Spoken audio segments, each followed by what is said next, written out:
Qui veut être vainqueur?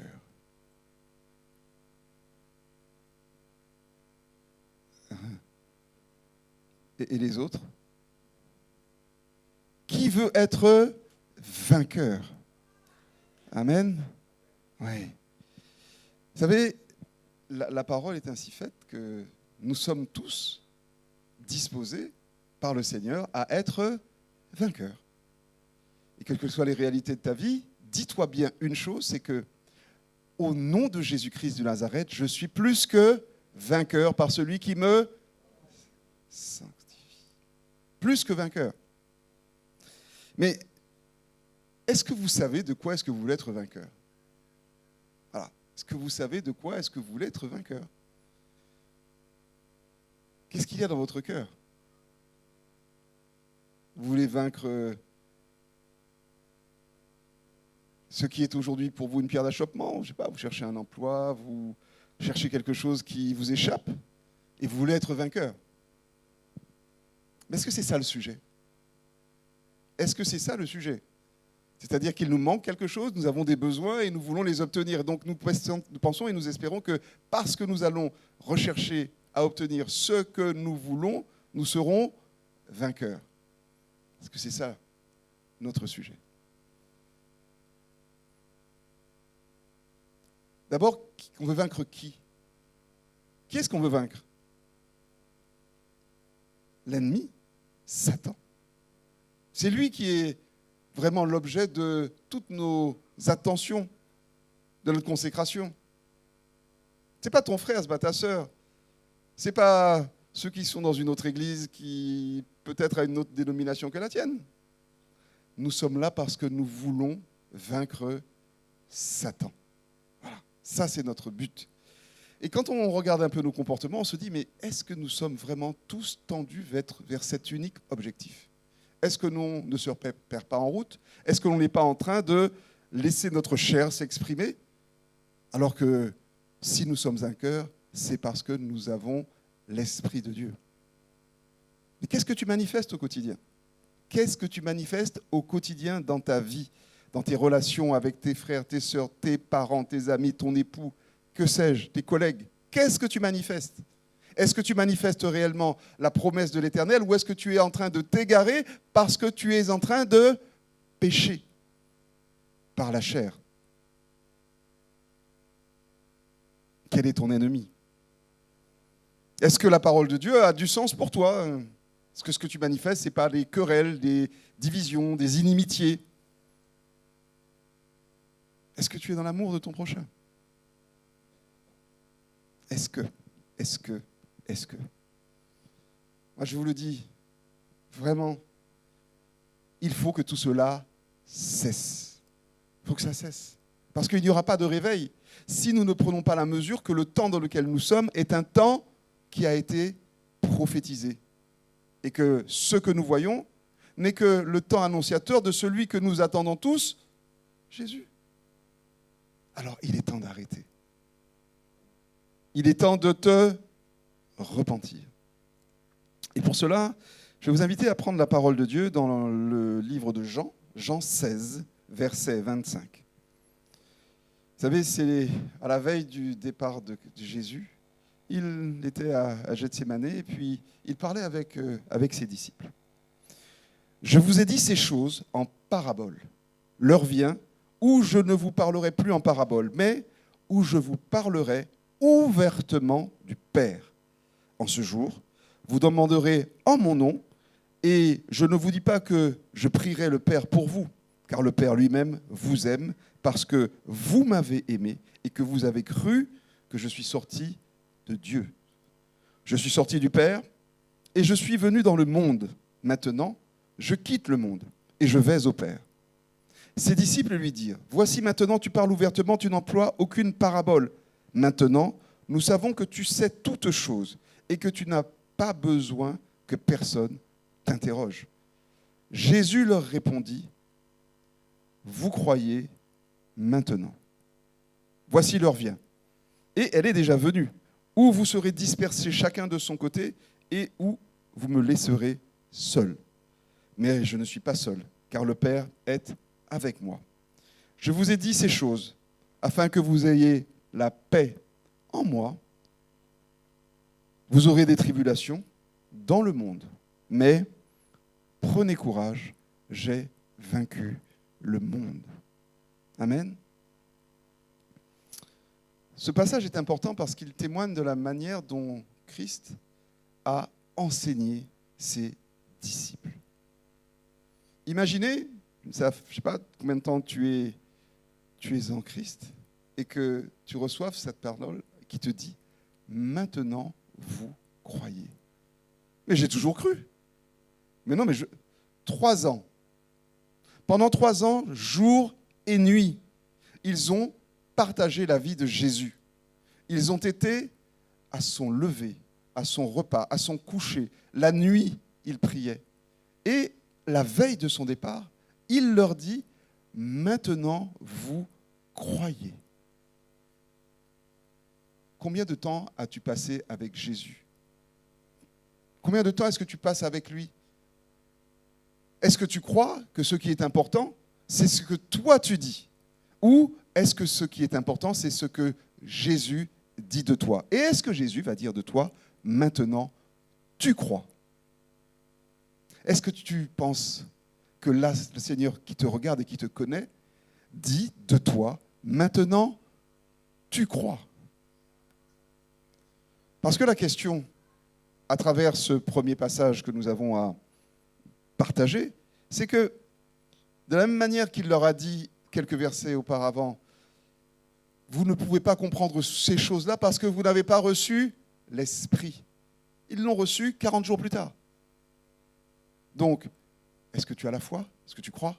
Et est-ce que tu as reçu l'Esprit de Dieu pour avancer conformément à ce que lui a voulu que nous soyons? Et il pose quelque chose dans des termes qui sont nouveaux pour les disciples. Au début, il parle de Dieu. Et après, il dit « Je m'en vais au Père ». Et ne croyez pas que cette distinction soit juste une question de sémantique. Parce qu'un seul Dieu. Donc il y a bien un Père, un Fils et un Saint-Esprit. Et donc là, maintenant, il dit « Je m'en vais au Père ». Et que ce qui compte pour nous, qui sommes les enfants de Dieu, c'est de bien comprendre que l'enjeu pour nous, c'est la relation que nous établissons avec notre Père à travers le Seigneur Jésus-Christ. Quelle est ta relation avec le Père? Quelle est ta relation avec le Père? Est-ce que tu le considères comme étant le créateur de toutes choses? Celui qui a créé le ciel, la terre, l'univers et qui t'a créé toi-même? Ou est-ce que tu le crois simplement comme quelqu'un qui est là pour satisfaire tes besoins, tes désirs, quand tu en as le désir? Ce passage est profond. Parce que d'abord, Jésus, qui est la vérité, dit tout. Il dit toutes choses. Et ce qu'il dit est important. Parce que d'abord, il dit, vous allez souffrir. Il dit, il y aura des épreuves. Il y aura des tribulations. Pour ceux qui sont en Christ, vous le savez, il y a, et c'est la promesse, des tribulations.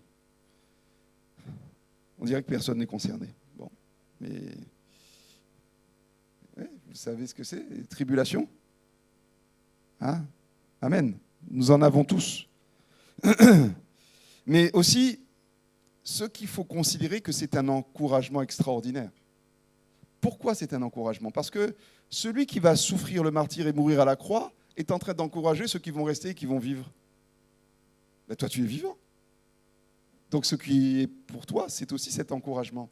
C'est pour ça que ce message, je voudrais vraiment que tu le reçoives comme t'étant personnellement adressé.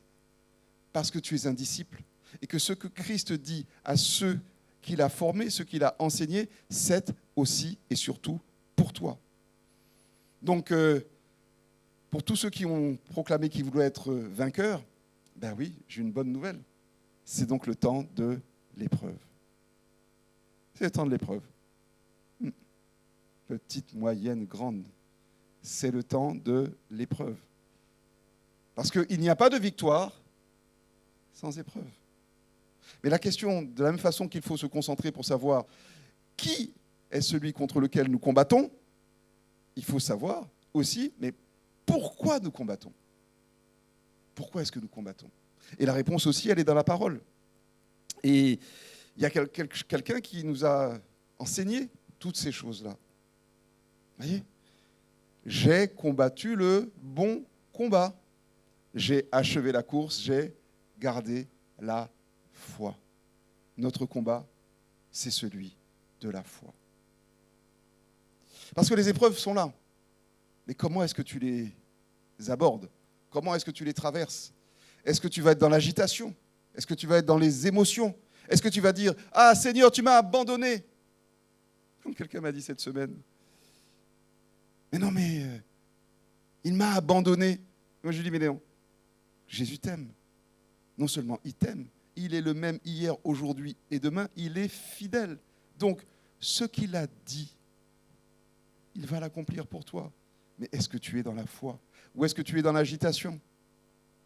Ou est-ce que tu considères que, on y reviendra tout à l'heure, cette petite parole que tu reçois, tu sais de qui elle vient et qu'elle ne te détourne pas finalement de ce que le Seigneur a mis en réserve pour toi? Alors, est-ce que toi, tu combats le bon combat? Et quand on dit « il a achevé la course », c'est qu'il a fait preuve de persévérance. Est-ce que au bout du chemin sur lequel tu t'es engagé, tu sais que c'est une course de fond? C'est une course de fond. Et que c'est la parole de Dieu qui le dit. Hein. Il faut bénir même les afflictions, c'est dans Romains 5. Bénissons même les afflictions, car des afflictions procède la persévérance. Et la persévérance nous donne quoi? Nous donne la victoire, et la victoire nous donne l'espérance.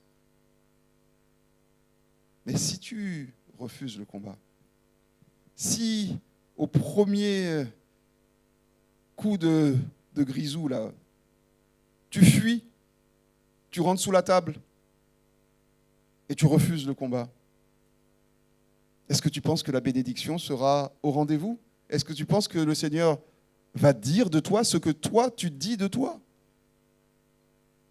Ou est-ce qu'il va te dire des choses que tu n'as pas envie d'entendre? Homme de peu de foi. Femme de peu de foi. Tu n'es pas là pour glorifier ton saint nom, quel que soit ton prénom. Tu es là pour glorifier l'Éternel. Alors, dans ce que nous avons vraiment reçu et ce pourquoi nous avons été enseignés, nous savons que deux choses ont toujours été présentes depuis le premier jour, depuis le jour de la création du monde et même avant. Il y avait l'Esprit de Dieu qui se mouvait au-dessus des eaux et il y avait la parole de Dieu. Jean, dans le livre de Jean, c'est tellement édifiant. Donc, au commencement était la parole et la parole était avec Dieu et la parole était Dieu. Elle était au commencement avec Dieu. Et toutes choses ont été faites par elle. Et rien de ce qui a été fait n'a été fait sans elle. Et surtout, en elle était la vie, et la vie était la lumière des hommes.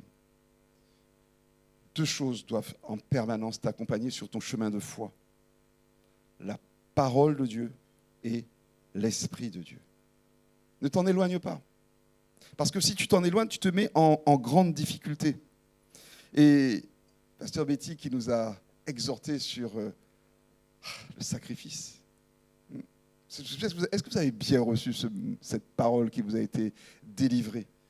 Parce que juste avant, elle a commencé en disant une chose que j'espère que vous avez bien entendue. 1 Pierre 1, 23. Puisque vous avez été régénérés, non pas par une semence corruptible, mais par une semence incorruptible, par la parole vivante et permanente de Dieu. Vous savez, quand nos pasteurs nous donnent les thèmes de prière, c'est juste le témoignage puissant que l'Esprit les guide. D'abord, il fallait être régénéré. Et parce que tu as été régénéré, tu peux maintenant bien intégrer que tu es capable de recevoir ce message et cette parole qui t'a été donnée, parce que c'est le temps du sacrifice. Mais bien sûr, c'est le temps du sacrifice, parce que s'il y a une épreuve, il y a bien une réponse qui est attendue. Et parmi les réponses qui est attendue, ta part, c'est de te sacrifier. Ta part, c'est le sacrifice.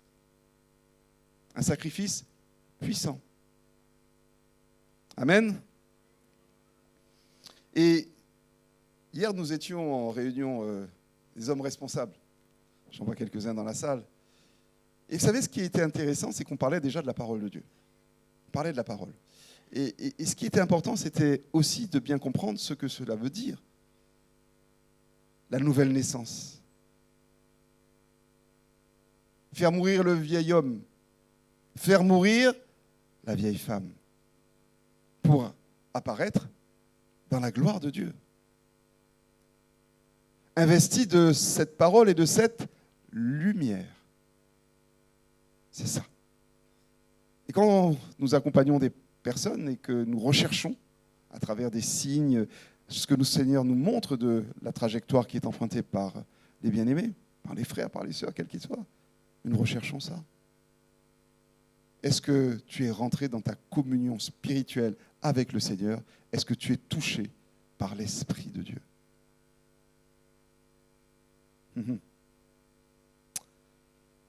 Alors encore une fois, ne sois pas dans la séduction de toi-même. 3 ans. Et toi, combien de jours, combien d'heures, combien de mois? 3 ans. Pour que tu puisses entendre Dieu dire de toi, maintenant, vous croyez.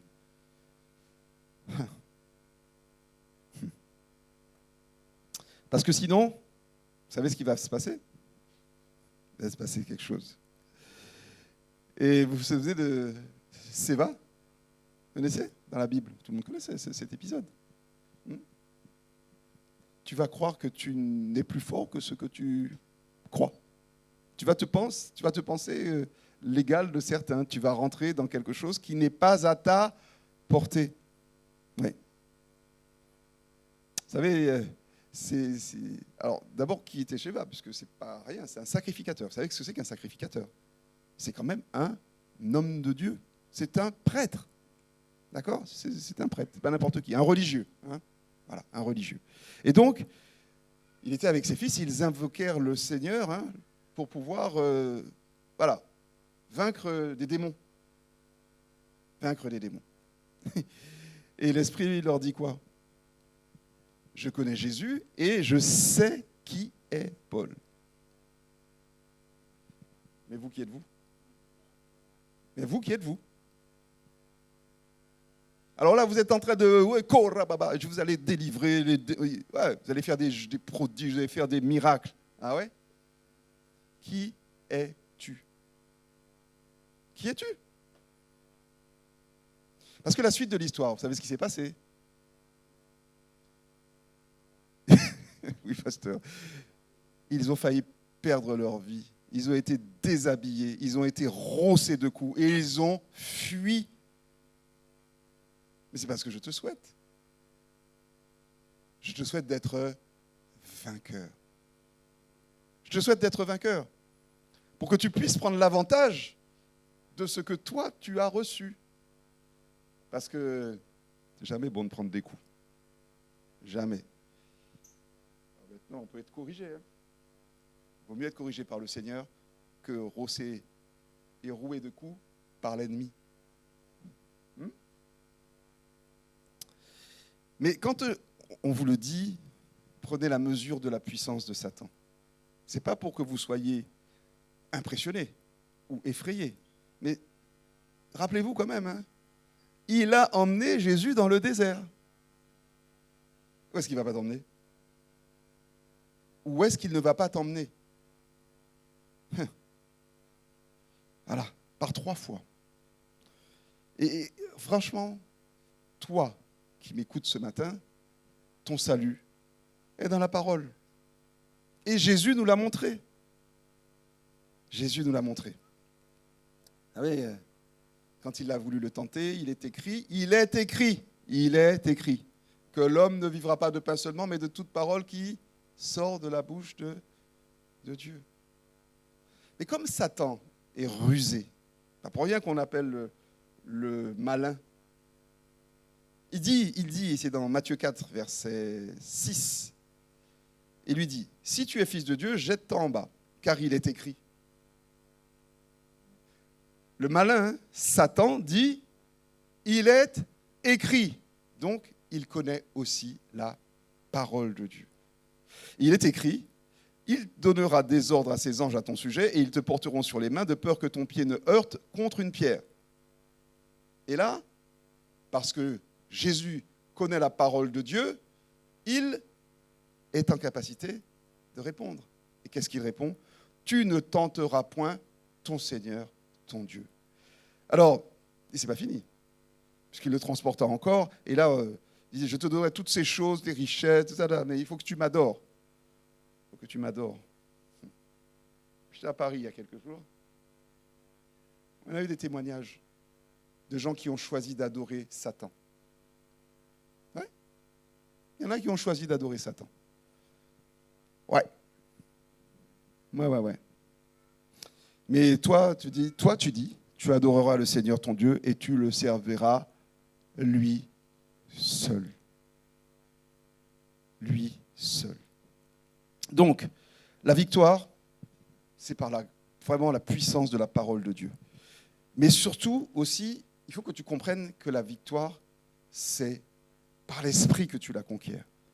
Ni par la force, ni par la puissance, mais par mon esprit, dit l'Éternel. Et pourtant, quand les situations viennent à toi, tu dis, mais non, mais le Seigneur, il exerce mes doigts au combat et les mains à la batte. Il a dit par l'esprit, pas dit les goumins. Oui, mais il m'a dit qu'il exerce mes mains à la bataille, là. C'est pas pour aller foutre des coups de choc aux gens.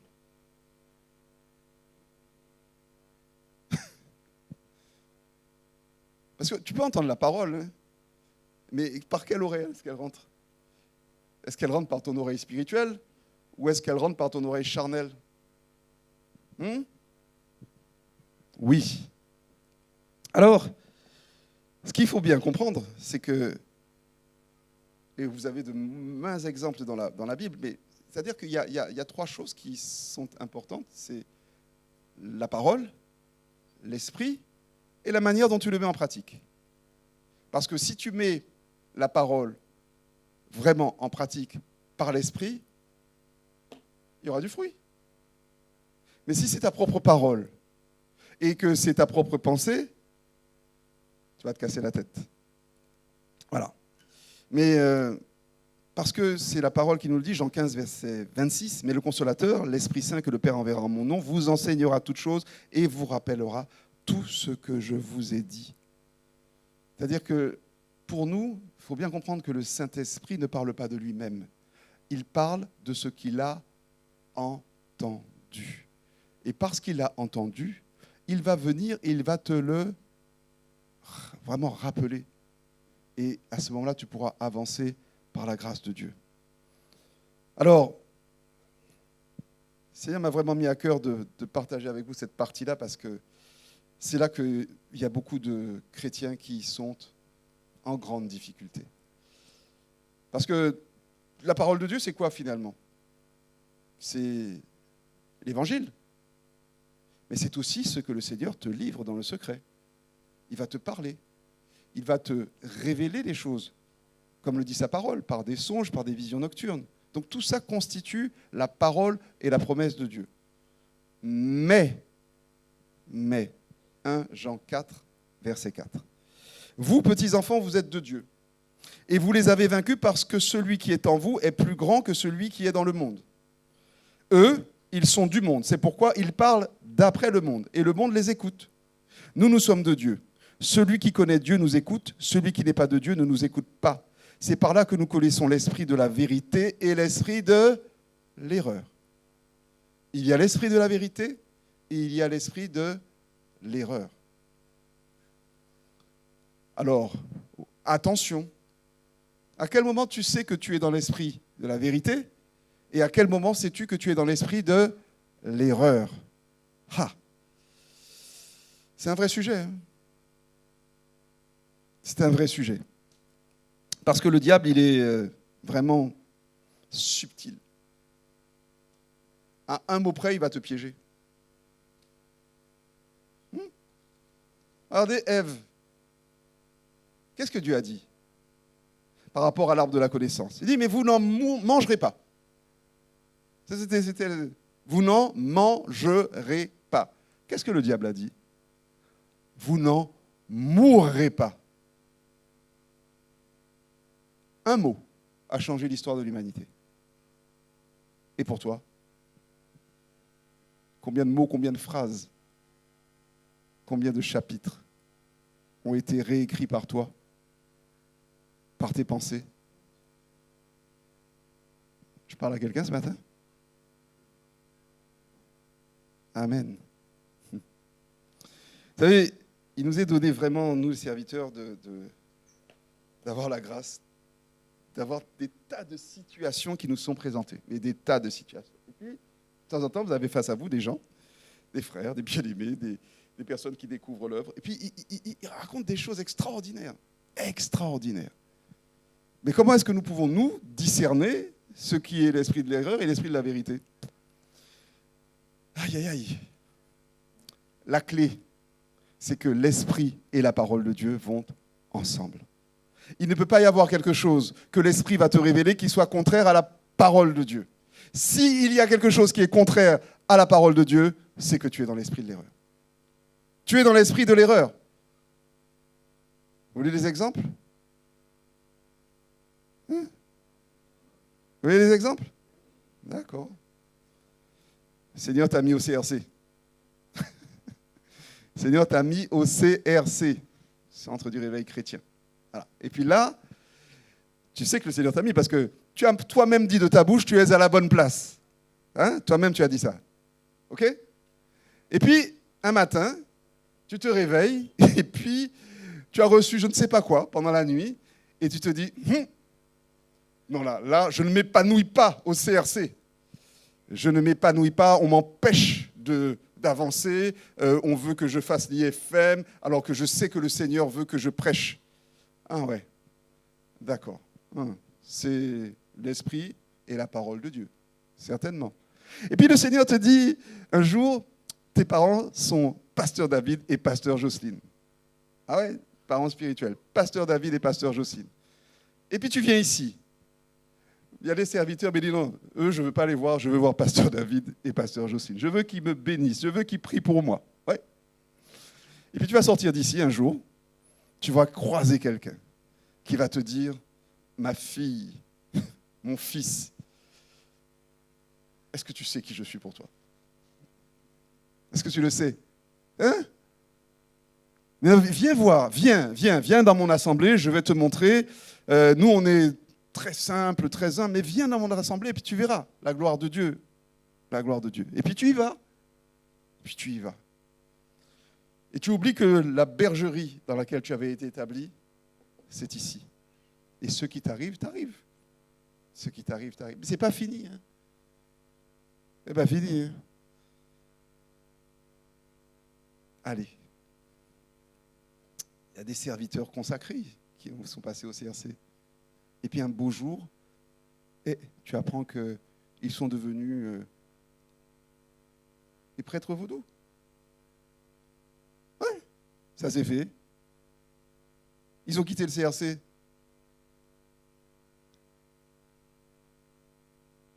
Plus proche de nous. Tu étais dans une équipe. Le Seigneur t'a mis dans une équipe. Et puis, tu es un responsable d'équipe. Et puis, je ne sais pas ce qui se passe dans ta tête et dans tes pensées, mais un matin, tu te lèves et tu dis, mon pas ça, ouais, tête-li. Mon pas ça, ouais, tête-li. Et là, tu commences à bouillir au milieu de toi, et puis tu commences à laisser passer la porte qui est ouverte, laisse passer des tas de choses, et puis tu vas te rebeller. Tu vas te rebeller. Et puis tu vas dire, non, c'est pas possible. C'est pas possible. Je ne peux pas. Vous savez ce qui s'est passé ici? Tout ce que je vous raconte, c'est la vérité. Eh bien, ceux-là sont partis. Il y en a qui sont morts, quelque temps après quitté le CRC. Et il y en a qui sont en état de mort spirituelle, parce qu'ils sont encore en vie, mais ils sont en état de mort spirituelle. Priez pour eux. Priez pour eux. Priez vraiment pour que le Seigneur leur fasse grâce, de leur ouvrir les yeux, pour qu'ils reviennent dans la maison là où ils avaient été établis. Et puis dites-vous bien que la parole est la vérité, que même, alors il y a des tas d'exemples dans la Bible, je vais en prendre deux. celui qui concerne Pierre. Vous savez qui est Pierre pour Christ. Voilà. Et c'est édifiant. Matthieu 16, 21. Dès lors, Jésus commença à faire connaître à ses disciples qu'il fallait qu'il allât à Jérusalem, qu'il souffrit beaucoup de la part des anciens, des principaux sacrificateurs et des scribes, qu'il fut mis à mort et qu'il ressuscita le 3e jour. Pierre, l'ayant pris à part, se mit à le reprendre et dit « Ah, Dieu ne plaise, cela n'arrivera pas !» Mais Jésus, se retournant, dit à Pierre « Arrière de moi, Satan, tu mets en scandale, car tes pensées ne sont pas les pensées de Dieu, mais celles des hommes. » Imaginez,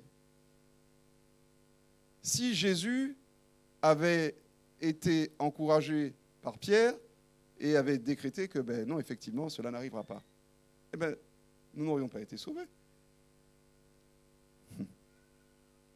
Ça, c'est facile quand on parle de Jésus. Mais toi,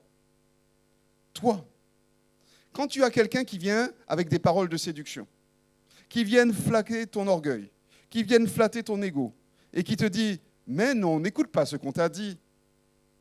Voilà ce qui va se passer. » À quel moment tu dis « Arrière de moi, Satan » ? À quel moment est-ce que tu le dis ?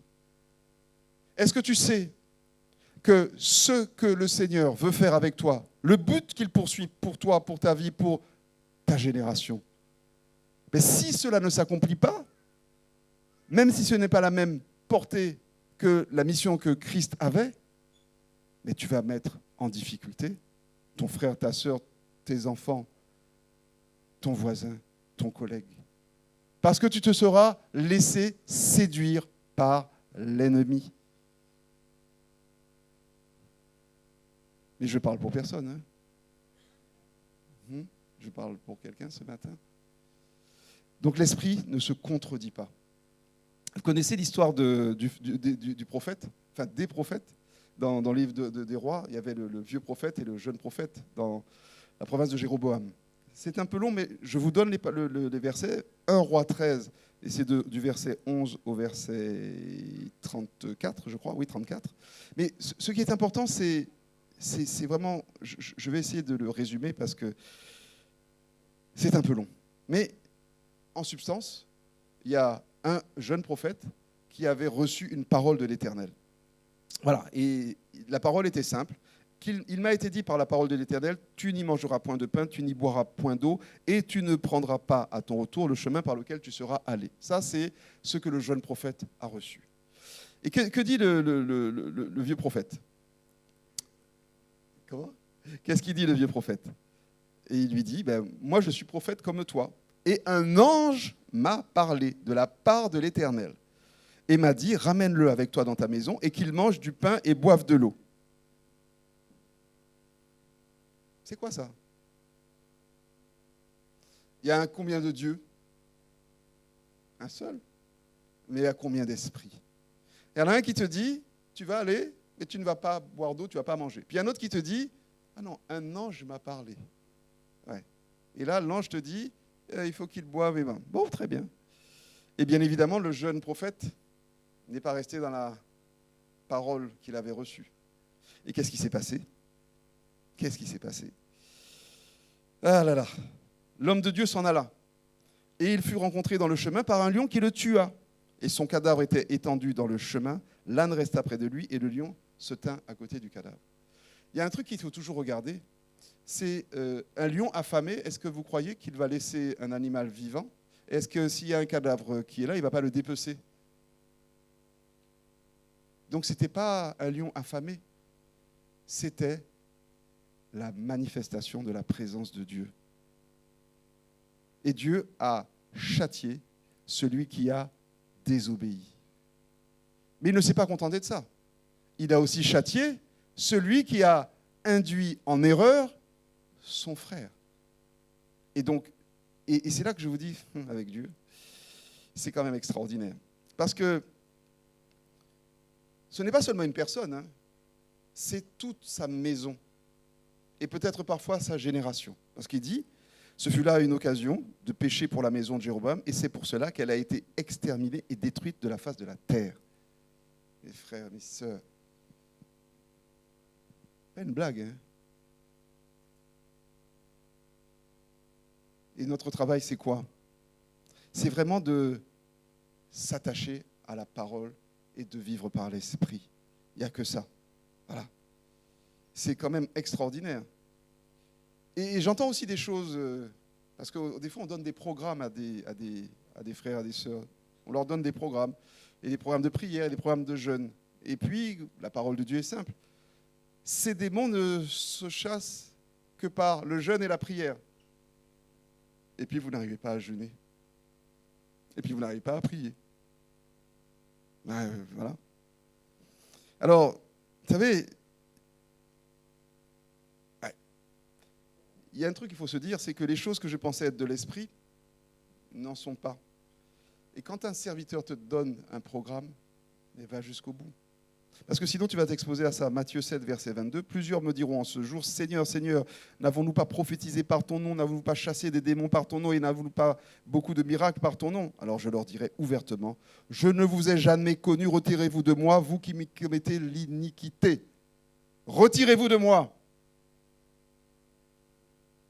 J'espère que ce n'est pas de toi qu'il s'agit. Parce que Dieu est Dieu. C'est-à-dire qu'il est capable de faire, malgré les réalités spirituelles que nous avons décrites, mais quelqu'un faire des miracles. Il est Dieu, tout-puissant, souverain. Mais toi, tu ne peux pas te laisser aller dans ça. Tu ne peux pas être allé dans ça. Parce que, voilà, c'est l'esprit qui vivifie, la chair ne sert de rien. Les paroles que je vous ai dites sont esprit et vérité. Les paroles que je vous ai dites sont esprit et vérité. Le Seigneur m'a vraiment mis à cœur de dire ça, je vais le dire. Parce que il faut que j'obéisse à sa parole. Il faut que j'obéisse à sa parole. Parce que si tu te retrouves dans cette situation, c'est parce qu'il y a encore trop du monde en toi. Si tu te retrouves dans cette situation, c'est qu'il y a encore trop du monde en toi et que ta propre vie a trop d'importance à tes yeux.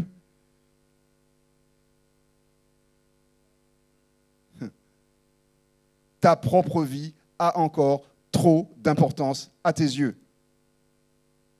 Et que tu n'es pas prêt à renoncer. Tu n'es pas prêt à te charger de ta croix. Tu n'es pas prêt à le suivre. Ta bouche proclame des choses, mais ton cœur. Où est ton cœur? Est-ce que ton cœur est avec Dieu? Ou est-ce qu'il est avec Satan? Combien de sources coulent de ton cœur? Combien de sources?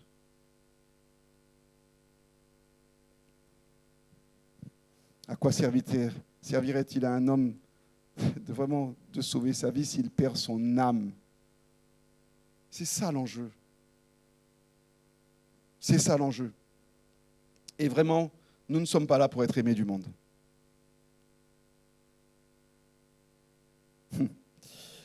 Jean 15, verset 18. Si le monde vous hait, sachez qu'il m'a haï avant vous. Si vous étiez du monde, le monde aimerait ce qui est à lui. Mais parce que vous n'êtes pas du monde et que je vous ai choisi du milieu du monde, à cause de cela, le monde vous hait. Alors si le monde t'aime, pose-toi les vraies questions.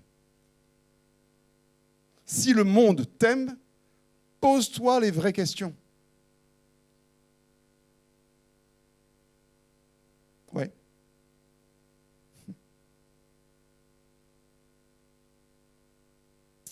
On va terminer. Jean 17, verset 11. Je ne suis plus dans le monde et ils sont dans le monde et je vais à toi. Père Saint, garde en ton nom ceux que tu m'as donnés afin qu'ils soient un comme nous. Lorsque j'étais avec eux dans le monde, je les gardais en ton nom. J'ai gardé ceux que tu m'as donnés et aucun d'eux ne s'est perdu. Sinon, le fils de la perdition, afin que l'écriture fût accomplie. Et maintenant, je vais à toi et je te dis ces choses dans le monde afin qu'ils aient en eux ma joie parfaite. Je leur ai donné ta parole et le monde les a haïs parce qu'ils ne sont pas du monde, comme moi je ne suis pas du monde.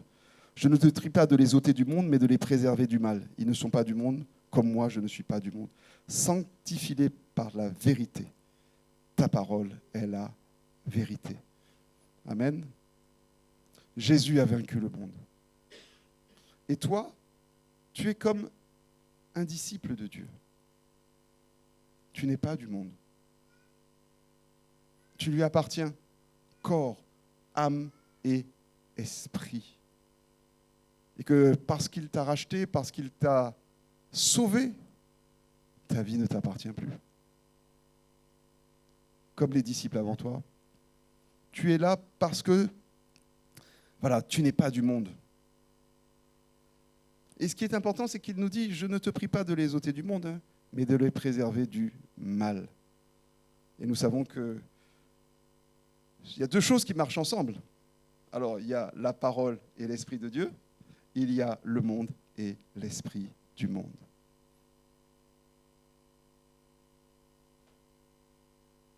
Choisis la parole et l'Esprit de Dieu. Amen.